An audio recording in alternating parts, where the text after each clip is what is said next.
تو جناب جبریل کہنے لگے رب فرماتا ہے ابو بکر کو ساتھ لے جانا. ابو بکر صدیق کو ساتھ نکلے. اب ایک شخص تھا عبداللہ بن عریت اس کا نام تھا. جناب صدیق اکبر چونکہ رستہ وہ اختیار کرنا تھا مدینے جانے کے لیے کہ جو عام رستہ نہیں جس سے سب لوگ جاتے تھے اس رستے نہیں جانا تھا. رستے میں آبادیاں تھی، گاؤں تھے، ایسا نہ ہو کہ کفار کو پتہ چل جائے، الگ رستہ اختیار کر. ایک شخص حضرت صدیق اکبر نے کچھ پیسوں پر ساتھ لیا، جو بندہ رستہ ایک الگ رستہ اختیار کرنا تھا تو وہ رستہ بتلائے. اور اعلیٰ حضرت رحمت اللہ نے لکھا ہے کہ جس رستے سے روٹین میں لوگ جاتے ہیں وہ رستہ اختیار نہیں فرمایا. جب نکلے نا گھر سے غار ثور تک، اس وقت اونٹنی پہ نہیں بیٹھے. آپ نے عبداللہ نامی شخص کو کہا کہ تو 3 دن کے بعد یہ اونٹنیاں لے کے غار کی دوسری سائڈ پہ پہنچ جانا. 3 دن کے لیے جب گئے ہیں، رات کو تو پیدل گئے ہیں. نکلے غار ثور کی طرف، نبی پاک ساتھ ہیں، ساری رات کی نیند ہے، حضور کا جسم مبارک نازک ہے. غار ثور تک جاتے ہی تھک گئے رسول پاک علیہ السلام، بظاہر تھک گئے، عمر بھی زیادہ نہیں. ابو بکر صدیق 2-2.5 سال تو چھوٹے ہیں صرف. رسول پاک صلی اللہ علیہ وسلم غار ثور پہ جانا ہے، اللہ آپ سب کو مکے لے جائے. آمین تو کہہ دو. اللہ آپ کو مکے لے جائے، لے جائے اللہ تبارک و تعالیٰ آپ کو، تو پھر آپ غار ثور پہ بھی جائیں. ویسے مجھے ایک شخص ملا مکے میں جو کہتا ہے مجھے 18 سال ہو گئے میں اوپر نہیں گیا، ڈر لگتا ہے. 18 سال ہو گئے رہتے ہوئے اوپر گیا اس لیے کہ اونچی بڑی ہے. 5413 فٹ اونچی غار ہے. 5400 رستہ بھی کوئی نہیں.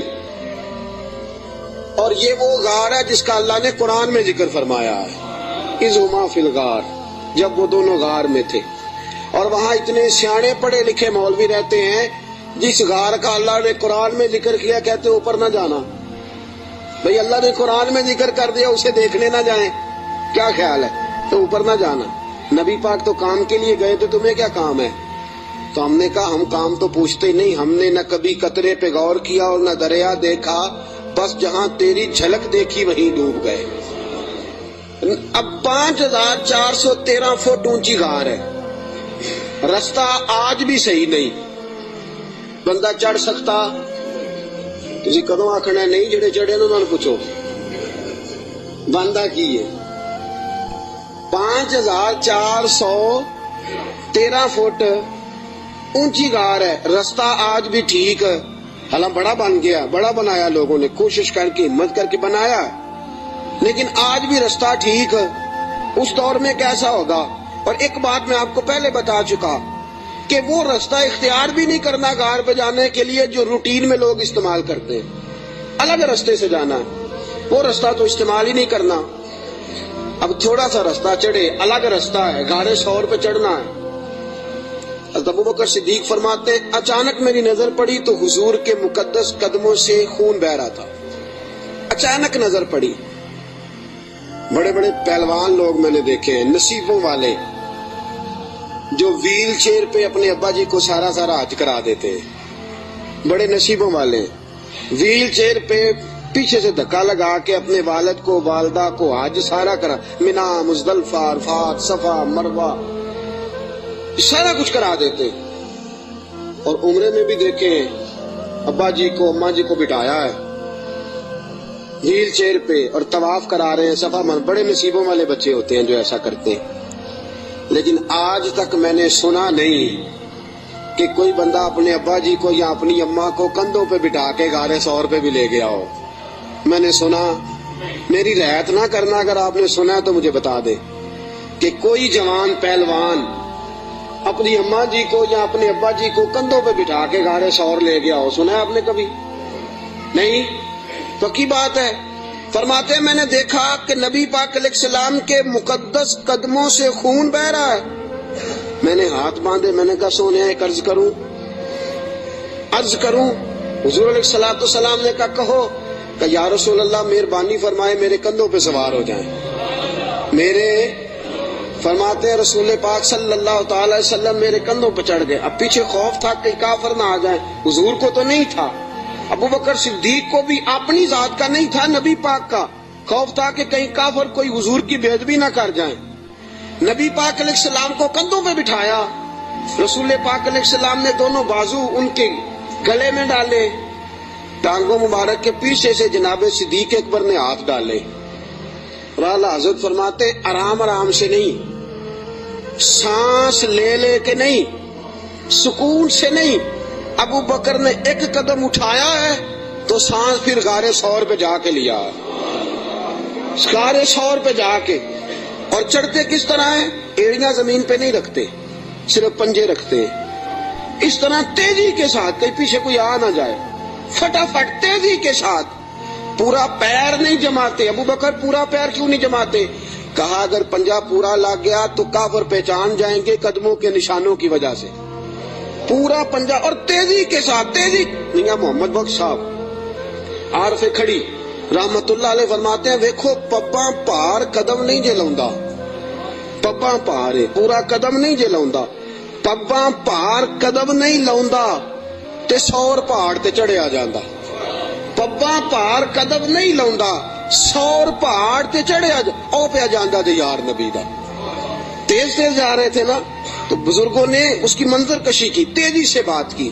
او پیا پباں پار قدم نہیں جے لاؤندا, سور پہاڑ تے چڑھیا جاندا ہے, او پیا جاندا تے یار نبی دا. پباں پار قدم نہیں لاندا, سور پہاڑ تے چڑھیا جاندا, او پیا جاندا تے یار نبی دا. اے اصلی دلدار نبی دا, اے اصلی دل. اب غار ثور پہ پہنچ گئے, بس ٹھیک ہے, سانس لینا چاہیے, آرام کرنا چاہیے. حضور کو بٹھایا, 4 چادریں ہیں صدیق اکبر کے پاس. ایک چادر ہے گلے کے اندر رکھی, 2 چادریں سینہ بند کے طور پہ باندھی, چوتھی پگڑی ہے سر پہ. جناب صدیق اکبر نے چادر کھولی, نبی پاک کے نیچے بچھائی. کا حضور آپ بیٹھے, میں ذرا اندر جا کے دیکھ لوں غار میں کچھ ہو ہی نہ. امام فخر الدین رازی فرماتے ہیں غار ثور میں 70 سوراخ تھے. کتنے؟ ماجرا کیا تھا؟ ماجرا یہ تھا کہ جناب عیسیٰ علیہ السلام اپنی امتیوں کو تبلیغ فرما رہے تھے. تو جناب عیسیٰ علیہ السلام نے فرمایا کہ آخری جو پیغمبر آئیں گے بڑی شان والے ہوں گے, بڑی عظمت والے ہوں گے, جو ان کو ایک نظر دیکھ لے گا ایمان کی حالت میں, اللہ اس پر بھی جہنم حرام فرما دے گا. ایک بار جو ایمان کی حالت میں دیکھ لے گا, دوزخ کی آگ سے بچ گیا, خاتمہ بالخیر ہو گیا تو بچ گیا. ایک سانپ بھی تقریر سن رہا تھا. کون؟ سانپ بھی تقریر سن رہا تھا. لوگ چلے گئے تو سانپ اللہ کے نبی کے پاس آ گیا, کہنے لگا حضرت جی انہوں نے کب آنا ہے؟ اس پیغمبر نے, حضرت عیسیٰ علیہ السلام نے فرمایا میرے جانے کے 600 سال بعد. کہنے لگا کہاں آئیں گے, کہاں رکیں گے, کہاں ٹھہریں گے, میں نے زیارت کرنی ہے. آپ نے فرمایا 600 سال کون انتظار کرتا ہے؟ کہا حضور دل میں محبت آ گئی ہے, آپ مجھے بس بتا دیں سونے کا رستہ کون سا ہے, راہ کون سی ہے. انتظار کرنا اور انتظار کے اندر اپنے آپ کو زندہ رکھنا اللہ کے فضل سے یہ میرا کام ہے, آپ مجھے بتائیں. حضرت عیسیٰ علیہ السلام نے فرمایا وہ مکے میں آئیں گے, ہجرت کر کے مدینے جائیں گے. مجھے اللہ تبارک و تعالیٰ کے لوح محفوظ سے پتا چلا ہے کہ ایک غار ہے غار ثور, جس میں 3 دن اور 3 راتیں وہ قیام کریں گے. کہنے لگا سونیا بس مجھے رستہ بتا دے, وہی میں ڈیرا لگا لیتا ہوں جا کے. وہ 600 سال پہلے آ گیا. جب وہ غار ثور میں پہنچا, اس نے سوچا کہ غار ثور میں آ گیا ہوں تو اس میں حضور تشریف لائیں گے تو نبی پاک بیٹھیں گے بھی, آرام بھی کریں گے, لیٹیں گے بھی. میں اتنے سوراخ بنا لیتا ہوں کہ اگر 10 15 20 30 بند بھی ہو گئے تو کوئی نہ کوئی تو کھلا رہے گا ہی نا, تو میں باہر آ کے زیارت کر لوں گا, کرنی تو زیارت ہے. اس نے 2 4 10 سوراخ نہیں کیے, پورے 70 کیے. 70 کیے. اب وہ اس کا اپنا عشق تھا اور یہ جو اندر بند کرنے گیا اس کا اپنا عشق تھا. اس نے 70 سوراخ کیے کہ چلو کوئی تو کھلا رہے گا نا. ابو بکر صدیق نے کہا باری میری ہے دیکھنے کی, کسی اور کو موقع مل ہی نہیں سکتا. جناب صدیق اکبر رضی اللہ تعالیٰ عنہ نے سارے کپڑے پھاڑ دیے اپنے، ساری چادریں، ساری پگڑیاں، 69 امام راضی کہتے ہیں 69 سوراخ بند کر دیے، کپڑا ہی ختم ہو گیا، سترنے کے لیے کپڑا بچا۔ اور فرماتے ہیں حال یہ تھا کہ آپ جو سوراخ بند کرتے سانپ دوسری طرف بھاگ جاتا، ادھر سے بھی بند کر دیتے، تیسری طرف بھاگ جاتا، ادھر سے بھی بند کر دیتے، 69 سوراخ بند۔ 70ویں سوراخ کی باری آئی، ابوبکر صدیق نے کہا حضور آ جائیں، نبی پاک اندر تشریف لے آئے۔ اب آتے ہی میرے حبیب کا پہلا جملہ یہ تھا میں نے آرام کرنا ہے۔ نہیں، اس خوف میں، اس عالم میں نیند تو نہیں نہ آتی، لیکن حضور جانتے تھے میرے رب کا وعدہ ہے کہ وہ لوگوں سے میری حفاظت کرے گا، مجھے کچھ نہیں ہونے والا۔ ابوبکر صدیق نے اس جگہ ایڑی رکھی جو سوراخ خالی تھا، حضور کو گودی میں لٹا لیا۔ اب ابوبکر صدیق جلوے نظارے کرنے لگے۔ امام راضی کہتے ہیں سانپ آیا، اس نے پہلے گزارش کی ابوبکر سے، اس نے اپنا چہرہ رگڑا ابوبکر کی ایڑی سے، کہنے لگا ابوبکر تھوڑا موقع دے دے یار، تھوڑا ٹائم دے دے۔ تو ابوبکر کہنے لگے نہیں، باری میری ہے، تو آج ہی تو موقع ملا ہے، راج راج کے یار باری میری ہے، تجھے کیسے موقع؟ یہ تو کبھی کسی نصیبوں والوں کو ملتا ہے تصور شیخ پکانے کا موقع۔ ایک میں ہوں، دوسرا میرا یار ہے، تیسرا کوئی نہیں، کوئی اور تیسرا نہیں۔ ایک حرف سجن دے ناں دا سانو دسدا وانگ قرآن، ہر دم یاد سجن وچ رہنا ساڈا اے ہوئی ورد گیان، تے صورت یار دی ویندیا رہنا اے سب عملاں دی جان۔ سجنا ساڈا دین کی پوچھنا ہے، ساڈا اے ہوئی دین ایمان ہے۔ میری باری ہے، ابوبکر کہتے ہیں میں نہیں آنے دیتا۔ اس نے پہلے گزارش کی ہے، جناب صدیق اکبر کی بے ادبی فرماتے ہیں جب نانا مانے بات تو اس نے 19 ڈنگ مارے۔ کتنے بولیے گا ذرا؟ 19 ڈنگ مارے۔ اللہ نہ کرے، خدا نہ کرے کہ دوران جمعہ کوئی چونٹی آپ کا پیر کاٹ لے، میری تقریر چھوڑ کے سارے آپ کو دیکھنے لگ جائیں گے۔ اللہ نہ کرے چونٹی پیر کاٹ لے، شور ہو جائے گا، پیچھے کرو پیچھے کرو، بڑا مسئلہ۔ اور زہر کی خاصیت ہے، جب زہر کسی آدمی میں سرایت کر جاتا ہے تو پھر اندر کا جو وجود کا اندر کا حصہ ہوتا ہے پھٹ جاتا ہے، جگر پھٹ جاتا ہے، گردے پھٹ جاتے ہیں، منہ سے ناک سے خون نکلتا ہے۔ 19 بار ڈانگ مارا۔ کسی نے جناب صدیق اکبر سے کہا آپ کی ڈانگ کی طرف خیال نہیں گیا؟ فرمانے لگے میں ڈانگ دیکھتا کہ محمد کا رنگ دیکھتا، ڈانگ دیکھتا کہ رسول پاک علیہ السلام کا رنگ دیکھتا۔ ڈانگ کی کس کو پرواہ تھی؟ چونکہ زہر گرم ہوتا ہے، انسان کے وجود کو تپا دیتا ہے۔ ابوبکر روئے نہیں، وہ تپایا نا جب اس نے تو خود بخود آنسو نکلے اور خود بخود حضور کے چہرے پہ گرے۔ میرے رسول پاک کی آنکھ کھلی، کیا ہوا؟ تو آپ کو کوئی چیز ابھی یہاں آ کے کاٹتی ہے، میں پوچھتا ہوں جی کیا ہوا، تو آپ کیا کہیں گے؟ حضرت علامہ مولانا فلاں فلاں فلاں فلاں صاحب مجھے جناب چیونٹی نے کاٹ لیا۔ یہ تو نہیں نا بندہ کہتا بھئی یہاں آپ کو سانپ نے کاٹا ہے، تو آپ تو کہیں گے سانپ سانپ سانپ، مولانا بیٹھے ہوں یا مفتی بیٹھے ہوں مجھے تو سانپ لڑ گیا ہے۔ نبی پاک صلی اللہ تعالی علیہ وسلم نے فرمایا ابو بکر کیا ہوا؟ چاہیے تھا نا جناب صدیق اکبر کہتے کہ سانپ نے کاٹ لیا، حضور سانپ آ گیا، سانپ نے زخم کیا ہے، کیوں نہیں فرمایا؟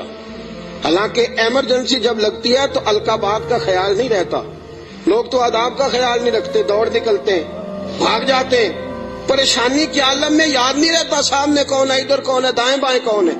حضور نے فرمایا کیا ہوا؟ تو ابو بکر صدیق کہنے لگے فدا کا روحی و قلبی یا رسول اللہ، سونیا میرا دل بھی قربان ہے، میری روح بھی آپ پہ قربان ہے۔ پھر فرماتے ہیں فدا کا ابی و امی یا رسول اللہ، حضور میری ماں بھی آپ کے قدموں پہ قربان، میرا باپ کی آپ کے قدموں پہ قربان۔ حضور نے فرمایا ہوا کیا ہے؟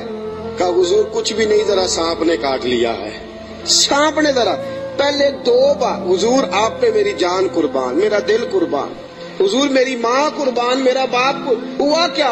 حضور سانپ نے۔ اس ایمرجنسی میں بھی ابو بکر صدیق حضور کے آداب کو بھولے، نبی پاک علیہ السلام کے آداب کو، منصب کو بھولے نہیں۔ میرے رسول پاک صلی اللہ تعالی علیہ وسلم نے فرمایا ابو بکر ایڑی میرے سامنے تو کرو. نبی کریم علیہ السلام کے سامنے ایڑی کی تو تھوڑا لعاب دہن حضور نے لگایا.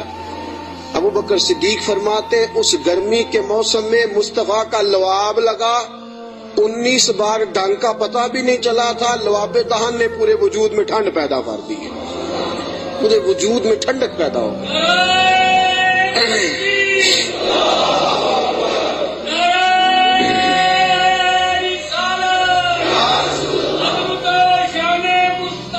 نبی کریم صلی اللہ تعالی علیہ وآلہ وسلم نے فرمایا ابو بکر تیرے کپڑے کدھر ہیں؟ کہا سونیا 3-4 لے کے آیا تھا، سارے ٹکڑے ٹکڑے کر کے میں نے لگا دیے ہیں. میرے حبیب پاک نے ہاتھ اٹھائے اور دعا کیا دی. کہا اے اللہ جس طرح میں اور ابو بکر غار میں کٹھے ہیں ہمیں جنت میں بھی کٹھا ہی رکھنا. یا اللہ جس طرح ہم غار میں کٹھے ہیں جنت میں بھی کٹھا ہی رکھنا. میرے رسول پاک علیہ السلام نے. اب دیکھیے اگلا منظر کیا ہے. شام کو بیٹی کھانا پہنچاتی ہے، غار سور پہ چڑھ کے جاتی ہے بچی. ابو بکر صدیق کا بیٹا روز خدمت کرتا ہے. سارا خاندان ابو بکر نے اسی کام پہ لگا دیا، پیسے بھی سارے لگا دیے. دنیا کہتی ہے کائنات میں ابو بکر کیوں ہوتی ہے؟ دوستو ابو بکر نے حد کر دی. اور میرے نبی پاک نے فرمایا کسی کی جان نے اور کسی کے مال نے مجھے اتنا نفع دیا ہی نہیں جتنا ابو بکر کے مال نے مجھے نفع دیا. کسی نے دیا ہی نہیں. بڑے لوگوں نے حضور پہ مال خرچ کیا، اتنا نفع دیا نہیں کسی نے جتنا صدیق اکبر نے دیا. ایک صحابی کہتے ہیں یہ حدیث بخاری میں بھی موجود ہے، دیگر کتب میں ذرا تفصیل سے موجود ہے. حضرت ابو بکر صدیق سے ایک دن کہنے لگے ذرا غار سور تک تو بات ٹھیک ہے، اور یہ پتہ ہے خدمت کا موقع انہیں کتنے دن ملا ہے؟ 3 دن اور 3 راتیں. ابو بکر حضور کو کھانا بھی کھلاتے، نبی پاک صلی اللہ تعالی وسلم کے سر مبارک میں تیل بھی لگاتے، رسول پاک علیہ الصلوۃ والسلام کو اپنی گود میں سلاتے بھی. نبی پاک علیہ السلام کا 3 دن اور 3 راتیں. پوری دنیا میں کسی نبی کے کسی امتی کو یہ اعزاز حاصل نہیں ہوا کہ نبی اور امتی غار میں ہو تو اللہ کہے تم دونوں اکیلے نہیں، ان اللہ معنا، میں بھی تمہارے ساتھ ہوں، میں بھی تمہارے. اللہ بھی ان کے حضور نے فرمایا ابو بکر غم نہ کر، اللہ بھی ہمارے ساتھ ہے. 3 دن اور 3 راتیں یہ قرب خاص نبی پاک علیہ السلام کے ساتھ، خاص قرب تنہائی میں نبی پاک علیہ السلام کی خدمتیں جناب صدیق اکبر رضی اللہ تعالیٰ عنہ کو میسر آئیں. میرے دوستو صحابہ نے کہا اے ابو بکر غار سے باہر کی بھی کوئی بات بتاؤ. غار میں تو آپ نے مزے لوٹے، بڑی موج کی، حضور کی بڑی خدمت کی، بڑی جم کے زیارت کی، کوئی بات کی بات بھی بتاؤ. تو فرمایا غار سے نکلے، اونٹنیوں پہ بیٹھے تو ایک دن حضور تھک گئے، گرمی بڑی سخت تھی. مکہ مکرمہ سے مدینہ منورہ سے مکہ مکرمہ کا درمیانی فاصلہ، اعلیٰ قسم کی اے سی والی بس پہ بیٹھ کے جائیں تو 4-5 گھنٹے لگ جاتے ہیں. ٹھیک ہے نا جی، 4-5 گھنٹے بھی لگتے ہیں. درمیان میں کھڑا کر کے وہ روٹی بھی کھانے کا موقع دیتے ہیں، سارا کچھ کرتے ہیں، لیکن بندے پھر بھی جا کے تھک ہی جاتے ہیں. کہتے ہیں حد ہو گئی ہے جی، کتنا ٹائم رہ گیا ہے، کتنے گھنٹے ہو گئے، پوچھ کے تھک جاتے ہیں.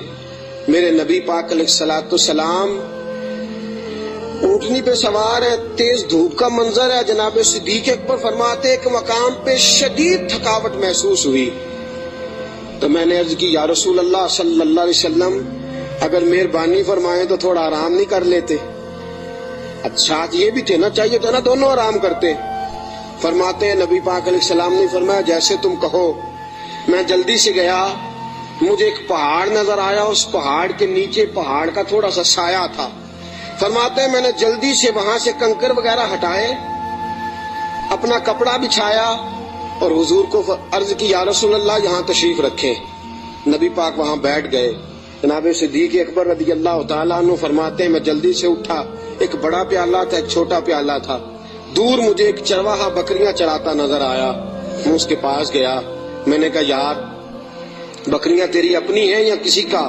تو چرواہا ہے. اس نے کہا نہیں میری اپنی بکریاں ہیں. میں نے کہا ایک بکری کا دودھ میں تجھ سے خریدنا چاہتا ہوں. اس نے کہا ٹھیک ہے لے لو.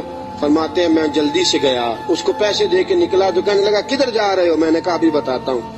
بڑے برتن میں پانی لایا، میں نے کہا میں نے مصطفیٰ کے لیے لنگر لے کے جانا ہے، یہ پانی لے لے، ہاتھ بھی دھو لے اور بکری کے تھن بھی دھو لے۔ پہلے ہاتھ بھی دھو، بکری کے تھن بھی دھو۔ سفر ہے تو کیا ہوا، مشقت کا معاملہ ہے تو کیا ہوا؟ میں اپنے شیخ کے آداب بھول سکتا؟ میں نبی پاک صلی اللہ تعالی وسلم کے آداب بھول سکتا؟ آداب پورے سارا انجام دیے جائیں گے۔ محبوب کریم صلی اللہ تعالی علیہ وسلم کے لیے دودھ لایا، فرماتے ہیں دودھ لے کے آ گیا، جب پہنچا تو اللہ کے حبیب سو گئے تھے۔ اب حضور آرام فرمائے، میں نے تھوڑا سا اس میں ٹھنڈا پانی ڈالا، دودھ کو ٹھنڈا کر لیا۔ فرماتے ہیں دودھ کا پیالہ لے کے حضور علیہ السلام کے سرانے والی سائڈ پہ بیٹھ گیا۔ میں نے کہا جگانا نہیں، سونا جب اٹھے گا تب بھی پیش کر دوں گا۔ یاد رکھیں سفر میں انسان پریشان ہو جاتا ہے، روایت میں آتا ہے سفر عذاب کا ٹکڑا ہے، دقت ہو جاتی ہے، انسان بھول جاتا ہے اپنا آپ بھی۔ لیکن جناب صدیق اکبر نبی پاک کے آداب کو بھولے؟ بھئی آپ بھی تو تھکے ہوئے ہیں، آپ بھی تو ساتھ بیدار ہیں، آپ بھی تو سارا کچھ کر رہے ہیں، لیکن ابو بکر صدیق رضی اللہ تعالیٰ عنہ دودھ کا پیالہ لے کے سرانے بیٹھے رہے۔ اپنی مرضی سے میرے مصطفیٰ کی آنکھ کھلی، رسول پاک نے مسکرا کے دیکھا تو ابو بکر صدیق نے دودھ کا پیالہ پیش کیا۔ جب رسول پاک نے ٹھنڈا ٹھنڈا دودھ پیا، ابو بکر تیرے نصیبوں پہ قربان جائیں۔ اعلیٰ حضرت فرماتے ہیں حضور نے بچا ہوا دودھ ابو بکر کو عطا فرمایا۔ جناب صدیق اکبر نے دودھ پیا، یہی کافی نہیں تھا انعام؟ اتنا حضور کا جھوٹا کسی کو مل جائے تو یہی انعام کافی نہیں تھا؟ جب ابو بکر دودھ پی چکے تو میرے نبی پاک کی آنکھوں میں آنسو آ گئے، حضور رو پڑے، اور رسول پاک نے فرمایا اے اللہ، اے میرے مولا، تو ابو بکر کی نیکیاں دیکھ رہا ہے نا، اس کو بدلہ بھی قیامت کے دن تو ہی عطا فرمائے گا، تو ہی عطا کرے گا صبح قیامت اس کو بدلہ۔ عزیزو، جناب صدیق اکبر نے ہر موڑ پر تنہائی کے حضور کی ذات سے محبت کی ہے۔ جو حضور نے کہہ دیا ابو بکر نے کہا ٹھیک ہے، جیسا حکم ہو گیا، باقی ساری کائنات پیچھے۔ آج جوز ماننے کا ماحول ہے، جوز، تھوڑی مان لو تھوڑی چھوڑ دو، تھوڑا کر لو تھوڑا اپنا نفع نقصان سوچ کے چلو۔ ابو بکر صدیق نے سوچ دی کہ جب غلامی کا تصور آ گیا پھر نفع نقصان بھول جاؤ، پھر یہ دیکھو کہ سامنے کیا۔ کسی نے سیدنا غوث اعظم جیلانی سے پوچھا کہ حضرت جی آپ کے لاکھوں مرید ہوئے ہیں، مزہ کس بات میں آیا ہے؟ آپ فرمانے لگے لاکھوں چھوڑ دو، اللہ ایک دے دے، دے ابو بکر جیسا دے۔ لاکھوں چھوڑو، ایک دے دے اللہ، دے ابو بکر جیسا دے۔ لاکھوں کا کیا کرنا، ایک چاہیے، ہونا ابو بکر جیسا چاہیے، جو صدیق اکبر جیسا ہو۔ جناب ابو بکر صدیق رضی اللہ تعالیٰ عنہ نے اپنا آپ دیکھا ہی نہیں، پھر ساری زندگی رسول پاک کو راضی کرنے میں گزار دی۔ دوستو، لکیر کا فقیر بن کے وقت گزارنا، لکیر کا فقیر بن کے، آج سوچ ہی بڑی ہے، ہماری عقل اس قدر زیادہ چلتی ہے منفی سائڈ پہ۔ آپ کسی بندے کو ٹٹول کے دیکھیں، سب سے زیادہ سوچ منفی سائڈ پہ کام کرتی ہے، دماغ تیز چلتا ہے شر کی طرف۔ لیکن ساری زندگی میں نبی پاک علیہ الصلوۃ والسلام کے ساتھ 20 سال کی عمر میں جرانہ لگایا تھا، اور 63 سال کی عمر میں وصال فرمایا۔ جناب ابو بکر صدیق رضی اللہ تعالیٰ عنہ کا یہ 43 سالہ جرانہ، 40 اور 3 43 سالہ جرانہ جناب صدیق اکبر کا، ساری زندگی حضور، اور بعد از وصال ظاہری بھی نبی پاک کے ساتھ جرانہ نہیں توڑا۔ ایک دن حضرت عائشہ صدیقہ سے کہنے لگے حضور کے اور حضرت المستدرک صحیح مستدرک میں حضرت عبداللہ ابن عمر موجود تھے۔ کسی شخص نے کہا کہ ابو بکر صدیق کا وصال بیماری کی وجہ سے ہوا ہے، جاگیے ذرا میری بات سنیے۔ کسی شخص نے کہا کہ جناب صدیق اکبر کا وصال بیماری کے عالم میں ہوا ہے۔ جناب سیدنا عبداللہ ابن عمر نے جلال فرمایا تمہیں تمہاری ماں روئے، ابو بکر بیمار ہو کے گیا ہے، پر اسے کوئی ظاہری مرض نہیں تھا، وہ نبی پاک کے وصال کو برداشت نہیں کر سکا۔ اسے حضور کی جدائی کا غم تھا، جنہاں دے دل بر جانی بچھڑن کون روے پھر تھوڑا، سب روگاں دا روگ محمد جس دا نام بچھوڑا۔ نبی پاک علیہ السلام کی جدائی کا غم لے کے قبر انور میں حضرت عبداللہ ابن عمر کا فرمان۔ عزیزو، جناب صدیق اکبر نے حضرت عائشہ سے فرمایا، بیٹی وہ چارپائی مل سکتی ہے جس پہ حضور نے وصال فرمایا تھا؟ کہا مل سکتی ہے۔ کہا مجھے بتا سکتی ہو؟ چارپائی آ گئی۔ حضور اس وقت کس سائیڈ پہ لیٹے ہوئے تھے؟ کعبہ جی اس جانب حضور کا رخ تھا کعبے کی طرف، ابو بکر کعبے کی طرف ہو گئے۔ کہا حضور نے آخری موقع پہ کیا استعمال کیا تھا؟ نبی پاک نے مسواک استعمال کی تھی۔ کہا بیٹی مسواک لاؤ۔ کپڑے کس رنگ کے پہنے تھے؟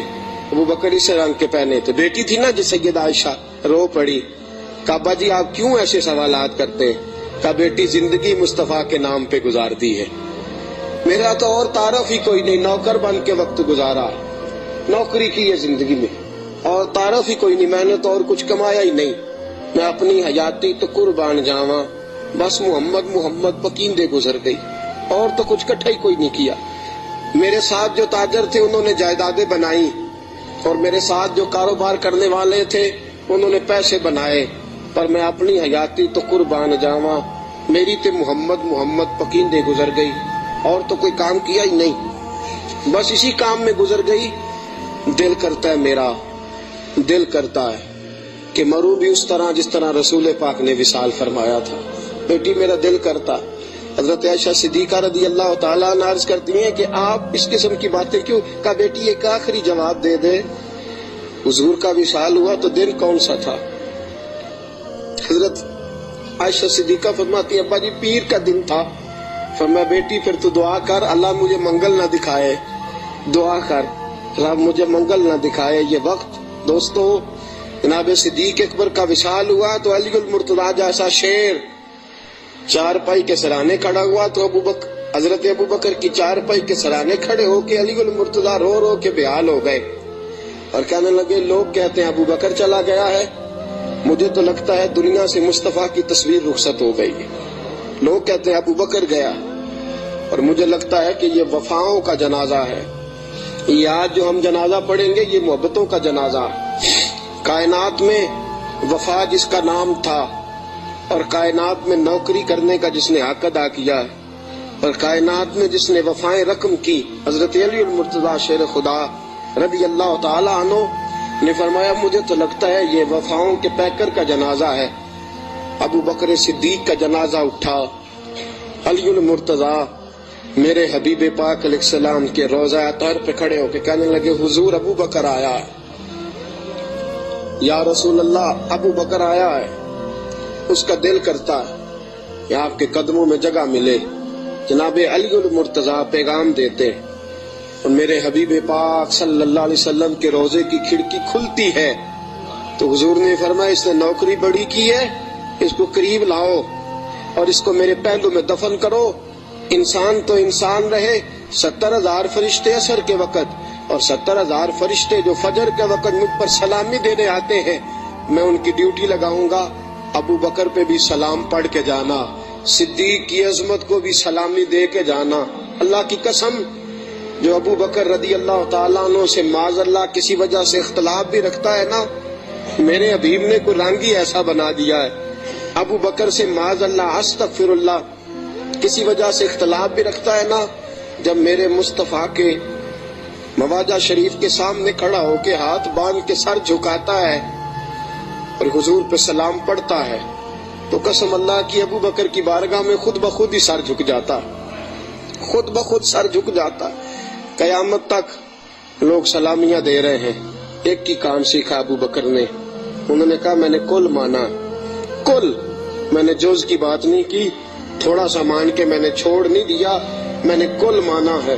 مکے کی گھاٹیاں تھی پھر بھی میں نے کل ہی مانا، غار ثور کی راتیں تھیں تو میں نے کل مانا، اور غار ثور سے نکلے تو لوگوں میں نے کل ہی مانا۔ مصطفیٰ نے کہہ دیا تو میں بھاگ گیا، اور فرمایا قبر کی دیواروں تک میں نے کل مانا ہے، اور میرے کل ماننے کی منظوری اس دن ہوئی ہے جس دن نبی نے گنبد کا سایہ عطا کر دیا، یہ منظوری ہو گئی۔ تو ساتھیوں یاد رکھنا، کل مانو، جز جز ماننے چھوڑ دو۔